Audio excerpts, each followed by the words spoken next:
Assalamualaikum warahmatullahi wabarakatuh. Kami dari kelompok 2 ingin mempresentasikan tentang MRP dan ERP. Untuk anggota kelompok kami, dengan saya sendiri yaitu Devita Dautami, NPM 35. Saya Zilda Skarindiani, NPM 6. Saya Nila Misbihani dengan NPM 12. Saya Geziana Mira Ajani dengan NPM 0015. Saya Naila, NPM 18.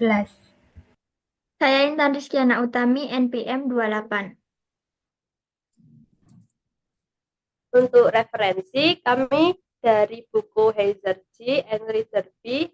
2017, Manajemen Operasi, Manajemen Keberlangsungan dan Rantai Pasokan, edisi 11, penerbit Salemba 4. Untuk pembahasan, kita ada permintaan dependen, persyaratan model persediaan dependen, struktur MRP, manajemen MRP, teknik pengukuran lot, perluasan dari MRP, MRP dalam industri jasa, perencanaan sumber daya perusahaan atau ERP, ERP dalam sektor jasa. Untuk yang pertama, yaitu permintaan dependen. Manfaat dari MRP dari beberapa perusahaan meliputi yang pertama, memberikan tanggapan secara lebih baik bagi pasar dan konsumen sebagai hasil dari peningkatan kepatuhan pada jadwal, memberikan tanggapan dengan lebih cepat atas perubahan permintaan, meningkatkan pemanfaatan sarana dan tenaga kerja, dan yang terakhir yaitu mengurangi tingkat persediaan. Kebutuhan akan barang bergantung pada faktor lainnya ketika hubungan di antara barang-barang dapat ditentukan. Oleh karena itu, setiap pihak manajemen menerima pesanan atau membuat peramalan atas produk akhir, maka kualitas suatu produk atas seluruh komponen dapat dihitung. Seluruh komponen merupakan barang yang bergantung pada faktor lainnya. Pada umumnya, bagi beberapa produk, jadwal dapat ditentukan. Teknik dependen seharusnya digunakan. Model yang bergantung pada faktor lainnya lebih baik bukan hanya perusahaan, pabrikan, dan distributor, tetapi bagi sejumlah besar perusahaan dari restoran hingga rumah sakit. Untuk selanjutnya yaitu pengertian dari Material Requirement Planning atau MRP adalah suatu teknik yang dijalankan dalam lingkungan produksi. MRP menyediakan suatu struktur yang lengkap terhadap sistem input dan sistem output dalam perencanaan. Maka MRP mengalami perkembangan sebagai suatu dasar bagi perencanaan sumber daya perusahaan atau ERP. Untuk yang kedua yaitu Enterprise Resource Planning atau ERP adalah suatu sistem informasi untuk mengidentifikasi dan merencanakan sumber daya perusahaan skala besar yang diperlukan untuk memperoleh, menghasilkan, mengapalkan, dan membukakan pesanan dari konsumen. Untuk persyaratan model persediaan dependen, penggunaan yang efektif atas model persediaan yang terikat menentukan bahwa manajer operasional harus mengetahui sebagai berikut. Yang pertama, ada jadwal produksi utama, yang kedua, spesifikasi atau daftar bahan, yang ketiga, ketersediaan persediaan, yang keempat, pesanan pembelian yang beredar, dan yang kelima, waktu tunggu. Untuk penjelasan tentang jadwal produksi induk. Jadwal produksi induk atau Master Production Schedule MPS menetapkan apa yang harus dihasilkan dan kapan jadwal harus disesuaikan dengan keseluruhan rencana. Rencana meningkatkan tingkat output dalam cakupan yang lebih luas secara menyeluruh. Jadwal produksi induk adalah suatu pernyataan mengenai apa yang harus diproduksi, bukan suatu peramalan. Jadwal produksi induk dapat dicerminkan dalam istilah yang pertama, pesanan dari konsumen dalam bagian pengerjaan dari perusahaan. Yang kedua, modul yang berulang dalam suatu perusahaan. Dan yang ketiga, produk akhir yang berkelanjutan dalam suatu perusahaan. Dan selanjutnya ini ada bagan tentang perencanaan penjualan dan operasional. Untuk panah yang menunjukkan ke perencanaan penjualan dan operasional itu ada produksi, pemasaran keuangan, rantai pasokan, dan sumber daya manusia. Untuk masing-masing ini produksi itu menyediakan informasi mengenai kapasitas produksi yang tersedia dan jumlah persediaan yang ada. Untuk pemasaran, memberikan data permintaan konsumen yang digunakan untuk meramalkan kebutuhan produksi. Untuk keuangan atau arus kas, menginformasikan batasan dan peluang dari sisi keuangan daya manusia atau perencanaan staf menyediakan informasi jumlah atau kemampuan tenaga kerja yang tersedia untuk mendukung produksi. Dan untuk rantai pasok atau pengadaan dan kinerja pemasok memberikan informasi ketersediaan bahan baku dan keandalan pemasok. Untuk panahnya itu menunjukkan ke perencanaan, penjualan, dan operasional. Itu tujuannya mengintegrasikan semua input di atas untuk membuat rencana terpadu, menyeimbangkan antara permintaan dan kapasitas. Ini adalah proses lintas fungsi yang menyatukan pemasaran, produksi keuangan, dan sumber daya manusia. Untuk panah ini menunjukkan ke bawah ke jadwal produksi induk. Dibentuk berdasarkan dari hasil yang di atas, menentukan apa, berapa, dan kapan produk harus diproduksi. MPS adalah titik awal dari sistem perencanaan kebutuhan material. Untuk yang selanjutnya yaitu rencana kebutuhan material. Tahap terakhir untuk menggunakan MPS untuk menentukan bahan baku dan komponen yang dibutuhkan serta kapan harus diproduksi. Untuk yang terakhir yaitu rencana jadwal dan pelaksanaan. Tahapan terakhir untuk mengatur jadwal kerja detail dan eksekusi produksi di lapangan. Nah, untuk rencana kebutuhan material itu ada panah yang menunjukkan ke jadwal produksi induk. Jadi itu tuh menunjukkan bahwa jika terjadi ketidaksesuaian atau perubahan, misalnya karena masalah pasokan atau permintaan berubah, maka MPS dapat dikaji ulang atau disesuaikan. Untuk yang selanjutnya akan dijelaskan oleh rekan saya. Selanjutnya ada daftar bahan. Daftar bahan atau Bill of Material (BOM) merupakan daftar kuantitas komponen, bahan-bahan, dan bahan material yang diperlukan untuk menciptakan suatu produk. Daftar bahan bukan hanya menentukan beberapa banyak kebutuhan, tetapi juga bermanfaat bagi penetapan biaya dan dapat digunakan sebagai daftar barang yang akan dikeluarkan pada karyawan bagi produksi atau perakitan. Ketika daftar bahan digunakan dalam metode seperti ini, maka akan disebut sebagai daftar permintaan barang. Next. Kemudian ada daftar suku cadang. Daftar suku cadang atau modular bills bukan merupakan produk akhir yang akan dijual, tetapi komponen yang akan diproduksi dan dirakit menjadi suatu unit barang. Penentuan jadwal produksi dan kegiatan produksi seringkali difasilitasi dengan menetapkan seputar beberapa suku cadang terkait daripada sejumlah besar perakitan akhir. Dan yang kedua ada daftar perencanaan. Daftar perencanaan atau planning bills kadangkala disebut daftar semu atau daftar istimewa yang dibuat untuk menugaskan induk buatan atau daftar bahan. Yang ketiga ada daftar bahan bayangan, yaitu daftar bahan bayangan atau pattern bills of material adalah daftar bahan bagi komponen, biasanya subperakitan yang terjadi sementara. Komponen ini langsung masuk ke perakitan lainnya. Next. Kemudian ada pencatatan persediaan secara akurat.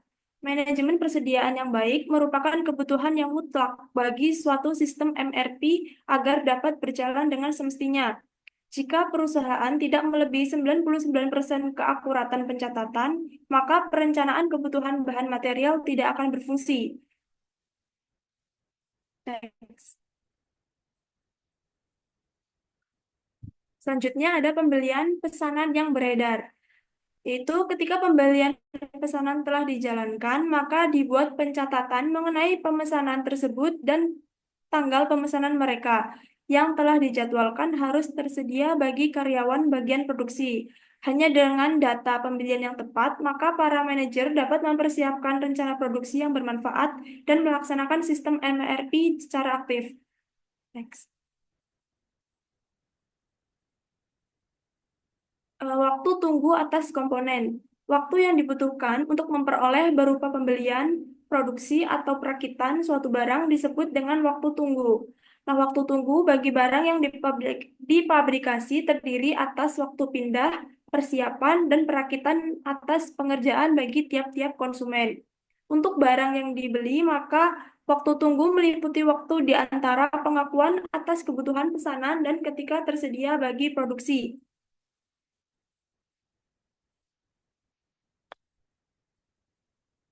Selanjutnya akan dipaparkan oleh rekan saya.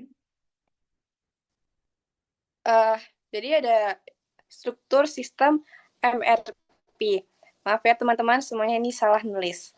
Lalu MRP adalah sistem terkomputerisasi yang membantu dalam perencanaan kebutuhan bahan material. Ada input utama dan output utama.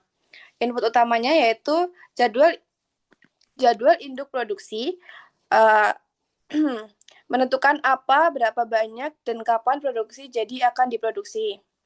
Lalu daftar material adalah resep yang merinci semua komponen dan bahan baku yang dibutuhkan untuk membuat produk jadi. Dan catatan persediaan adalah informasi mengenai stok yang ada, pesanan yang akan datang, dan waktu tunggu setiap item. Lalu output utama yaitu jadwal pelepasan dan pemesanan bahan untuk produksi. Dan instruksi kapan dan berapa banyak bahan atau komponen harus dipesan atau diproduksi. Proses ini adalah proses melakukan perhitungan kebutuhan kotor atau total kebutuhan tanpa memperhitungkan stok, lalu menghitung kebutuhan bersih, yaitu stok kebutuhan kotor dikurangi stok yang ada dan pesanan yang akan datang. Next. Lalu, manajemen MRP. Manajemen MRP melibatkan pengelolaan input-input utama yaitu daftar bahan, jadwal induk produksi, dan catatan persediaan. Daftar bahan yaitu daftar lengkap semua bahan mentah, suku cadang, dan subrakit yang dibutuhkan untuk membuat produk akhir. Lalu jadwal induk produksi yaitu merinci produk akhir yang akan diproduksi dalam jumlah berapa dan kapan. Dan catatan persediaan itu catatan berisi informasi terkini tentang jumlah persediaan yang tersedia untuk setiap item, baik yang ada di gudang maupun yang sedang dalam perjalanan. Lalu perubahan pada salah satu input ini akan mempengaruhi seluruh rencana MRP, sehingga perlu dikelola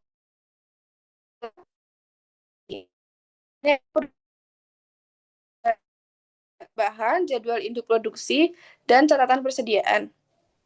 Manajemen operasi memiliki tugas penting dalam menyusun JIP untuk realistis, memastikan akurasi data, dan memantau kinerja sistem MRP. Menyusun jadwal produk yang realistis, memastikan akurasi data, dan memantau kinerja sistem MRP. Next. MRP. Sistem MRP adalah dinamis, input JIP, BOM, waktu tunggu, persediaan periode selalu berubah. Yang pertama, jadwal induk produksi. Rencana produksi produk akhir yang dapat berubah berdasarkan permintaan pelanggan atau kapasitas produk. Daftar bahan itu resep produk yang bisa berubah jika ada desain baru, penggantian komponen, atau perbaikan. Waktu tunggu itu waktu yang mengeria atau produksi internal yang bisa berubah kapan karena material yang ada di gudang yang terus berkurang saat digunakan dan bertambah saat ada penerimaan baru. Yang terakhir, dana yang dicakup mungkin perlu disesuaikan. Yang pertama, perubahan kecil pada input dapat menimbulkan perubahan besar pada jadwal pelepasan pesanan. Yang kedua, sistem MRP memerlukan proses registrasi. Itu perhitungan ulang seluruh rencana dari awal secara periodik atau ketika terjadi perubahan signifikan untuk memastikan akurasi rencana. Yang ketiga, konsep pelapisan atau nesting menunjukkan bagaimana perubahan pada level atas produk jadi dapat mempengaruhi perubahan pada level bawah atau komponen. Next.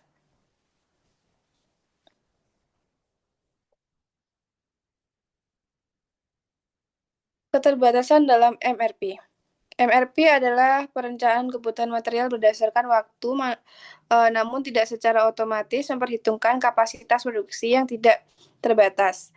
Sistem MRP mengasumsikan bahwa kapasitas selalu tersedia untuk memenuhi rencana yang bisa jadi tidak realistis di dunia nyata.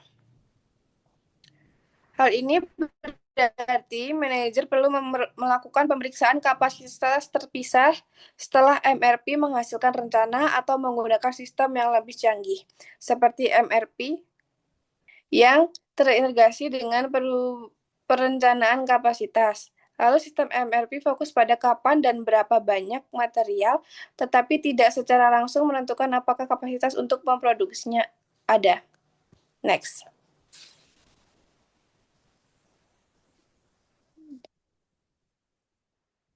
Selanjutnya akan dijelaskan oleh rekan saya. Selanjutnya adalah teknik pengukuran LOT. Teknik ukuran LOT yang dikenal dengan nama untuk lot atau lot for lot yang mana akan dihasilkan secara tepat berapa yang diperlukan. Keputusan ini konsisten dengan tujuan dari sistem MRP untuk memenuhi kebutuhan permintaan yang bergantung pada faktor lainnya.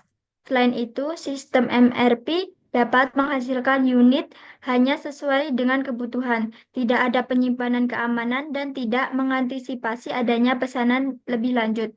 Ketika pesanan yang berkala bersifat ekonomis dan teknik produksi yang tepat pada waktunya atau just in time diterapkan, maka teknik lot untuk lot akan menjadi sangat efisien. Namun, bila biaya pemasangan menjadi signifikan, maka lot untuk lot akan menjadi mahal. Next.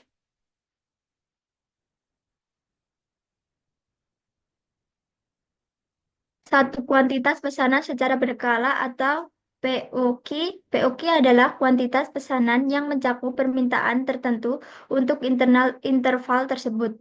Kuantitas tiap pesanan adalah menghitung kembali pada waktu merilis pesanan, tidak pernah menyisakan persediaan lebih.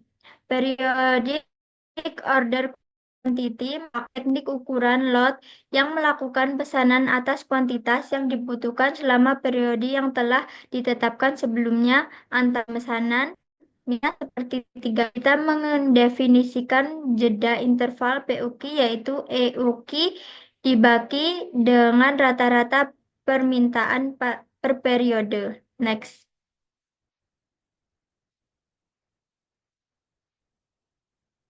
Yang kedua, ukuran lot dinamis atau dynamic lot sizing.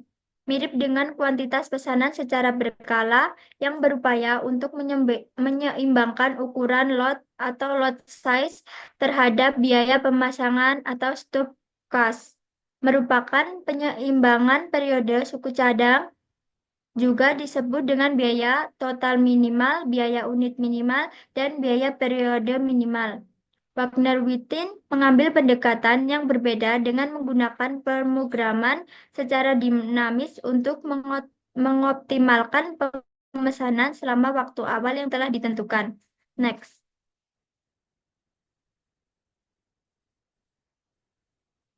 Lot dapat dimodifikasi jika diperlukan untuk penyisihan yang digunakan untuk barang yang rusak. Dalam proses, sebagai contoh, truk bermuatan bahan kimia hanya tersedia dalam ukuran satu lot.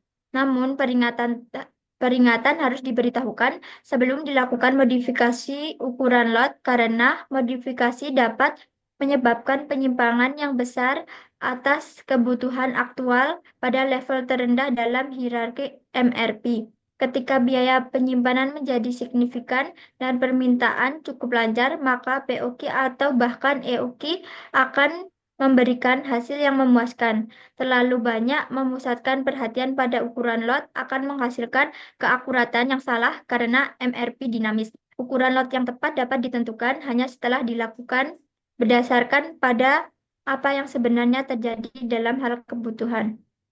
Selanjutnya akan dijelaskan oleh rekan saya. Selanjutnya MRP 2. MRP 2 ini memperluas MRP dengan sumber daya seperti kapasitas, jam kerja, tenaga kerja, dan biaya. MRP awalnya hanya berfokus pada perencanaan kebutuhan material seperti bahan baku, komponen, atau sub-assemblies. MRP 2 mengintegrasikan perencanaan untuk sumber daya manufaktur lainnya. Lalu ada siklus tertutup MRP atau closed loop system, menyediakan informasi pada rencana kapasitas, jadwal produksi induk, dan rencana produksi. Sistem ini tidak hanya merencanakan satu arah, tetapi juga menyediakan mekanisme umpan balik dan kontrol. Informasi dari modul perencanaan kapasitas ini digunakan untuk memverifikasi kelayakan rencana produksi. Jika ada ketidaksesuaian, sistem ini akan memberikan umpan balik agar rencana dapat disesuaikan. Ini menciptakan lingkaran tertutup yang memungkinkan perencanaan dan pengendalian yang berkelanjutan. Lalu ada perencanaan kapasitas. Di sini ada 3 taktik melancarkan beban dan meminimalisir dampak waktu tunggu yang diubah. Yang pertama ada tumpang tindih. Ini berarti menjadwalkan pekerjaan agar sebagian proses berikutnya dimulai sebelum proses sebelumnya itu selesai sepenuhnya, untuk menghemat waktu, atau mengacu pada situasi di mana permintaan melebihi kapasitas. Yang kedua ada pembagian operasional, yaitu distribusi beban kerja antar mesin atau stasiun kerja yang berbeda, untuk memastikan tidak ada satu titik pun yang terlalu terbebani. Yang ketiga adalah pesanan atau pemisahan lot. Ini berarti memecah pesanan besar menjadi lot yang lebih kecil agar lebih mudah dikelola dan diproses melalui fasilitas, sehingga mengurangi waktu tunggu keseluruhan. Di sini dicontohkan pada grafik A dan grafik B. Di sini grafik A itu ada kelebihan kapasitas pada hari kedua, ketiga, dan kelima. Caranya supaya seimbang adalah hari kedua itu dipindahkan ke hari pertama, lalu hari kelima dipindahkan ke hari keempat, dan hari 3 dibiarkan saja, namun dipaksakan untuk bekerja lembur atau pada hari ke-6. Selanjutnya adalah MRP dalam industri jasa. MRP atau CRP digunakan untuk merencanakan sumber daya di jasa distribusi. Di sini dimisalkan contoh pada rumah sakit. MSS atau Master Service Schedule atau jadwal induk layanan, yaitu jadwal operasi yang direncanakan, lalu jadwal temu pasien. BOS atau Bill of Service, paket layanan, yaitu untuk operasi tertentu. Misalkan di sini berapa banyak perawat bedah, ahli anestesi, asisten yang diperlukan, berapa lama waktu yang dibutuhkan di ruang operasi, lalu peralatan apa saja yang dipakai. Lalu yaitu CRP atau Capacity Requirement Planning, yaitu menghitung kebutuhan total dokter bedah, perawat, ruang operasi, dan peralatan untuk minggu depan. Kemudian membandingkannya dengan ketersediaan. Selanjutnya akan dijelaskan oleh rekan saya. Selanjutnya yaitu perencanaan sumber daya distribusi atau DRP. Perencanaan sumber daya distribusi atau Distribution Resource Planning adalah rencana penambahan stok berdasarkan pada tahapan waktu bagi seluruh level rantai pasokan. Prosedur DRP adalah permintaan yang diharapkan menjadi kebutuhan kotor. Prosedur DRP dimulai dengan meramalkan pada level pengecer atau sebagian besar tempat yang jauh dari jaringan distribusi yang harus dipasok. DRP akan menarik persediaan melalui sistem informasi yang terintegrasi untuk menyampaikan dengan cepat berapa jumlah rilis pesanan yang direncanakan dari satu level ke level selanjutnya. Tujuan dari sistem DRP adalah penambahan yang kecil dan sering dalam batasan pemesanan dan pengiriman yang ekonomis. Next.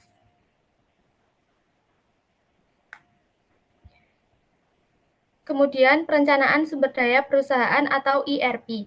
Perencanaan sumber daya perusahaan atau Enterprise Resource Planning adalah perangkat lunak yang memungkinkan bagi perusahaan untuk mengotomatisasikan dan mengintegrasikan banyak proses bisnis mereka, kemudian membagikan basis data umum dan praktik bisnis ke seluruh perusahaan, dan menghasilkan informasi secara real-time. Tujuan dari sistem ERP adalah untuk mengordinasikan keseluruhan bisnis perusahaan dari evaluasi pemasok hingga penagihan kepada konsumen dan memberikan informasi mengenai manajemen keuangan dan sumber daya manusia atau HR. Next.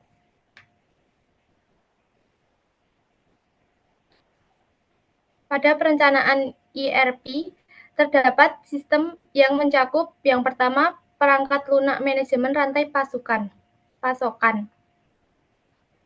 Perangkat lunak manajemen rantai pasokan berfungsi untuk mendukung komunikasi vendor yang mutakhir atau e-commerce dan aktivitas yang diperlukan lainnya untuk untuk pergudangan dan logistik yang efisien. Gagasannya adalah untuk mengikat kegiatan operasional atau MRP pada pengadaan, pengelolaan bahan material, dan para pemasok, menyediakan perangkat yang dibutuhkan untuk pengelolaan seluruh 4 bidang secara efektif. Kemudian yang kedua, perangkat lunak manajemen hubungan dengan pelanggan. Perangkat lunak manajemen hubungan dengan pelanggan berfungsi untuk sisi masuk dari bisnis CRM didesain untuk menyokong analisis penjualan. Sasarannya adalah sebagian besar konsumen yang menguntungkan dan mengelola armada penjualan. Kemudian yang terakhir, perangkat lunak kebersinambungan. Perangkat lunak kebersinambungan untuk mengikat secara bersama-sama permasalahan keberlanjutan tenaga kerja dan memberikan secara transparan mengenai permasalahan kesinambungan rantai pasokan serta mengamati kepatuhan kesehatan dan keselamatan, pemanfaatan energi dan efisiensi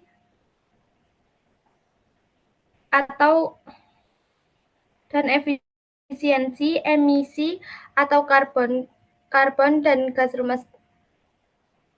rumah kaca dan lingkungan. Perangkat lunak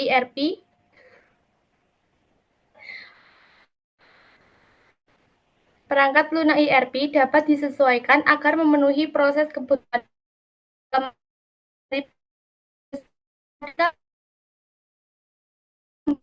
atas maka kode yang disesuaikan harus ditulis kembali agar sesuai dengan versi yang baru. Next. ERP dalam sektor jasa. Pada ERP sektor jasa terdapat dua sistem, yaitu sistem Springer-Miller dan sistem PeopleSoft atau Oracle. Pada sistem Springer-Miller, contoh sistem ini yaitu ERP bagi pangsa pasar perhotelan dengan suatu perangkat mampu menangani seluruh fungsi-fungsi, baik di bagian penerimaan tamu hingga pembukuan perusahaan. Sistem ini mengintegrasikan tugas-tugas seperti menjaga kerahasiaan para tamu, pemesanan kamar dan reservasi makan malam, penjadwalan waktu bermain golf, dan mengelola rantai kesatuan properti yang berlipat ganda. Kemudian yang kedua, sistem PeopleSoft atau Oracle, yaitu mengombinasikan ERP dengan manajemen rantai pasokan untuk mengoordinasikan penyiapan makanan bagi maskapai penerbangan. Dalam industri bahan makanan sehari-hari, sistem rantai pasokan ini dikenal dengan nama sistem tanggapan konsumen secara efisien atau efficient consumer response. Sistem tanggapan konsumen secara efisien mengikat penjualan pada pembelian produksi. Next. Terakhir, kesimpulan. MRP adalah sistem perencanaan material untuk produksi yang berevolusi menjadi MRP2 untuk mencakup perencanaan sumber daya manufaktur seperti kapasitas tenaga kerja. Kemudian ERP memperluas cakupan ini lebih jauh, mengintegrasikan seluruh fungsi bisnis perusahaan seperti manufaktur, keuangan, SDM, dan lain-lain ke dalam satu sistem terpusat untuk pusat komprehensif. Next. Sekian presentasi dari kelompok kami. Mohon maaf apabila ada kesalahan. Wassalamualaikum warahmatullahi wabarakatuh. Waalaikumsalam.